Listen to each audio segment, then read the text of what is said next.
இதில் வந்து நமக்கு இந்த ப்ரோக்ராம் பார்க்குறவங்க கூட தயவு செஞ்சு நான் என்ன சொல்லிக்க ஆசைப்படுறேன், நீங்கள்லாம் இந்த மாதிரி இந்த மாதிரி அனாத ஆசிரமங்களுக்கு மற்ற இடங்களுக்கு போய் பார்க்கணும். நீங்கள் என்ன செய்றீங்கிறது அர்த்தம் இல்லை, போய் பார்க்கணும். பார்த்து உங்களுடைய பிறந்தநாள்னாக்க உங்களால் முடிஞ்சுன்னா அந்த குழந்தைகள் 15 குழந்தைகள் 50 குழந்தைலாம் ஒரே ஒரு சாக்லேட் வாங்கி கொடுங்க, முடிஞ்சா வாங்கி கொடுங்க. இல்லைன்னா போய் பார்த்து கொஞ்சம் சந்தோஷம் ஒரு சாக்லேட், கொஞ்சம் சௌரியமாக இருக்கிறவங்க ஒரு ஸ்வீட் காரம் காஃபி வாங்கி கொடுங்க. இல்லை ரொம்ப சௌரியமாக இருக்கும் ஒரு வேளை சாப்பாடு போடுங்க.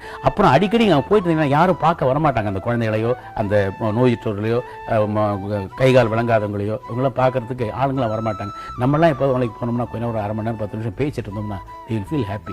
இன்ஃபேக்ட் நான் பல இடத்துல போயிருக்கேன், மனநிலை சரியில்லாத குழந்தைகள் அவங்க வந்து நான் வந்தவொன்னு ரெக்கக்னைஸ் பண்ணி கைதட்டி சிரிப்பாங்க. அவங்களுக்கு அதான் முடியும், அதாவது பழக்கப்பட்ட ஃபேஸுங்கிற அளவுக்கு. அவன் டிவியில் படம் பார்க்குற போது அவங்க ஒரே குஷியாக இருக்கும்.